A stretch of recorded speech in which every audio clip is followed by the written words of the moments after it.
19 दिन से ज्यादा का अनशन, 9 किलो से ज्यादा वजन में गिरावट और एक शरीर जो धीरे धीरे जवाब दे रहा है। ये आंकड़े किसी मेडिकल रिपोर्ट के नहीं बल्कि एक जिंदा लड़ाई के हैं। ये कहानी है सोनम वांगचुक की, उस शख्स की जिसका शरीर कमजोर पड़ रहा है लेकिन जिसका हौसला आज भी चट्टान की तरह मजबूत है। लेकिन सवाल यह है कि ये लड़ाई आखिर है किसके लिए? ज्यादातर लोग सोचेंगे कि यह अनशन लद्दाख के हक के लिए है और वो गलत भी नहीं है, लेकिन इस बार की कहानी थोड़ी अलग है।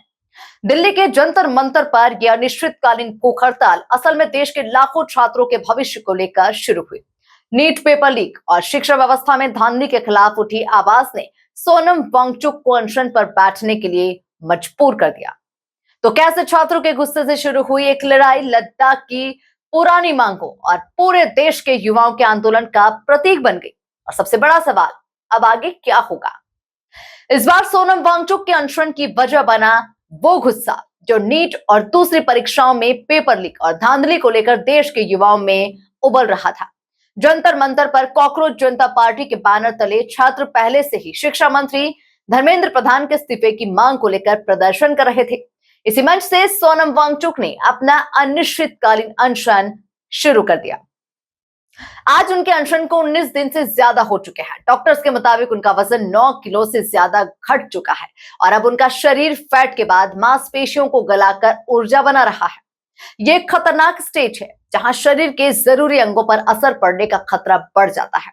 उनकी तबीयत सेहत पर दिल्ली हाईकोर्ट ने भी चिंता जताते हुए केंद्र और दिल्ली सरकार को नोटिस जारी कर जवाब मांगा है।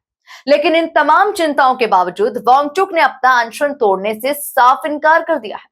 देर रात तक वीडियो संदेश में उन्होंने कहा, मेरी हालत ऐसी भी नहीं है कि मैं 2-4 दिन में मर जाऊं, लेकिन मैं कमजोर जरूर हुआ हूं। उन्होंने अपने समर्थकों से भावुक अपील की है कि वे उनसे अनशन तोड़ने के लिए ना कहें, बल्कि अगर वो सच में उनका समर्थन करना चाहते हैं तो 20 जुलाई को होने वाले चलो संसद मार्च में शामिल होकर अपनी आवाज बुलंद करें।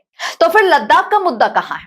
असल में वांगचुक का यह अनशन उस गहरी लड़ाई का भी हिस्सा है जो वो सालों से लद्दाख के लिए लड़ रहे हैं।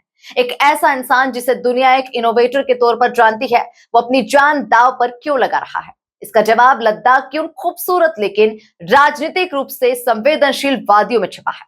2019 में जब लद्दाख को केंद्र शासित प्रदेश बनाया गया तो कई लोग खुश थे। उन्हें लगा कि अब विकास सीधे केंद्र की निगरानी में होगा, लेकिन यह खुशी जल्द ही चिंता में बदलने लगी, क्योंकि लद्दाख को बिना विधानसभा वाली यूनियन टेरिटरी बनाया गया। इसका मतलब था कि स्थानीय लोगों के हाथ से राजनीतिक ताकत छीन गई और शासन की बागडोर नौकरशाहों के हाथों में आ गई।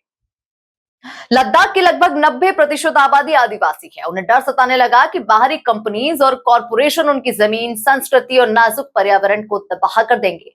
इसी डर ने एक मांग को जन्म दिया, लद्दाख को संविधान की 6ठी अनुसूची में शामिल किया जाए। सीधे शब्दों में कहें तो 6ठी अनुसूची एक संवैधानिक सुरक्षा कवच है जो आदिवासी क्षेत्रों को अपनी जमीन, जंगल और संस्कृति को बचाने के लिए विशेष अधिकार देता है। लद्दाख के लोग यही सुरक्षा अपने लिए मांग रहे हैं। इसी के साथ ही पूर्ण राज्य का दर्जा और लोकसभा में ज्यादा सीटें भी उनकी मांगे हैं। इन मांगों पर सरकार से कई दौर की बातचीत हुई, लेकिन वांगचुक के मुताबिक सरकार का रवैया भरोसेमंद नहीं रहा, जिससे बातचीत टूट गई। सोनम वांगचुक ने जब नीट के मुद्दे पर अनशन शुरू किया तो आंदोलन एक हो गए। लद्दाख की लड़ाई और छात्रों के भविष्य की लड़ाई एक ही मंच पर आ मिली। वांगचुक का अनशन उस गुस्से का प्रतीक बन गया जो देश के युवाओं में पूरी व्यवस्था के खिलाफ पनप रहा था। जंतर मंतर का माहौल इस लड़ाई की गवाही देता है। रात के अंधेरे में भी युवा छात्र और नागरिक चादरें बिछाए बैठे हैं। उनके हाथों में गिटार और डफली है और जुबान पर बदलाव के गीत। ये सिर्फ वांगचुक के समर्थक नहीं है, ये वो पीढ़ी है जो अपने भविष्य के लिए चिंतित है। उनके पोस्टर्स पर लद्दाख की मांगों के साथ साथ नीट परीक्षा में हुई धांधली का गुस्सा भी साफ दिखता है। देखते ही देखते ये आंदोलन देश के दूसरे कोनों में भी फैल गया। युवाओं ने वांगचुक के समर्थन में सामूहिक भूख हड़तालें शुरू कर दी। जंतर मंतर पर भी कई छात्र नेता वांगचुक के साथ लगातार उपवास पर हैं, जिनमें से कुछ की हालत बिगड़ने पर उन्हें अस्पताल भी ले जाना पड़ा। वांगचुक ने खुद कहा कि उनकी पीड़ा उन छात्रों के सामने कुछ भी नहीं है जिन्होंने परीक्षा में धांधली के चलते अपनी जान दे दी। यह आंदोलन अब उन खोई हुई जिंदगियों को न्याय दिलाने का भी माध्यम बन गया है। इस आंदोलन का असर अब दिखने लगा है। एक तरफ वांगचुक की बिगड़ती सेहत है, दूसरी तरफ उनके मजबूत इरादे। उन्होंने कहा कि मैं कोई गांधी नहीं हूं, अपना नायक खुद बने। ये सिर्फ एक बयान नहीं बल्कि हर नागरिक को अपनी जिम्मेदारी याद दिलाने की एक कोशिश है। इस आंदोलन को राजनीतिक दलों का भी समर्थन मिला है। अरविंद केजरीवाल ने तो यहां तक कह दिया कि शिक्षा मंत्री को हटाकर सोनम वांगचुक को देश का नया शिक्षा मंत्री बना देना चाहिए। संगीतकार विशाल ददलानी से लेकर कई बड़ी हस्तियों ने सरकार से बातचीत की अपील की है।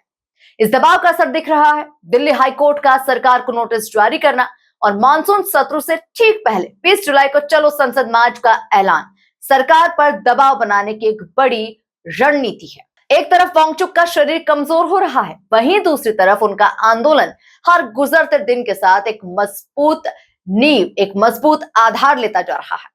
ये एक ऐसी लड़ाई बन गई है जहां एक व्यक्ति की जान और देश के भविष्य का सवाल एक दूसरे से जुड़ गए हैं।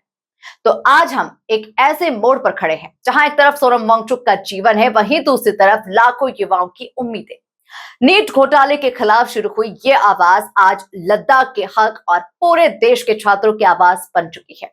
ये आंदोलन अब सिर्फ छठी अनुसूची या फिर पेपर लीक का नहीं, बल्कि न्याय, जवाबदेही और लोकतंत्र में भरोसे का आंदोलन बन गया है। सोनम वांगचुक ने अपना शरीर दांव पर लगा दिया है, लेकिन उन्होंने इस लड़ाई की मशाल देश के युवाओं के हाथों में सौंप दी है। अब सवाल यह है कि क्या सरकार उनकी मांगों पर ध्यान देगी? क्या इस आंदोलन का कोई नतीजा निकलेगा? इस पर आपकी क्या राय है? अपनी राय हमें कमेंट सेक्शन में जरूर दीजिए। आपकी नजर में सोनम वांगचुक कौन है? एक हीरो, एक आंदोलनकारी या एक सपने देखने वाला? और क्या आपको लगता है कि इस तरह के अनशन से आज के दौर में बदलाव लाया जा सकता है? अपनी राय हमें कमेंट में जरूर दीजिए। अगर आपको यह वीडियो पसंद आया है, ये कहानी ज्यादा से ज्यादा लोगों तक पहुंचाइए। इस वीडियो को लाइक करें, शेयर करें। सवाल पूछते रहना ही लोकतंत्र में हमारी सबसे बड़ी ताकत है। खबरों की रफ्तार सधे अंदाज में लेटेस्ट खबरों के लिए हमारे चैनल साधना एक्सप्रेस डिजिटल को सब्सक्राइब जरूर करें।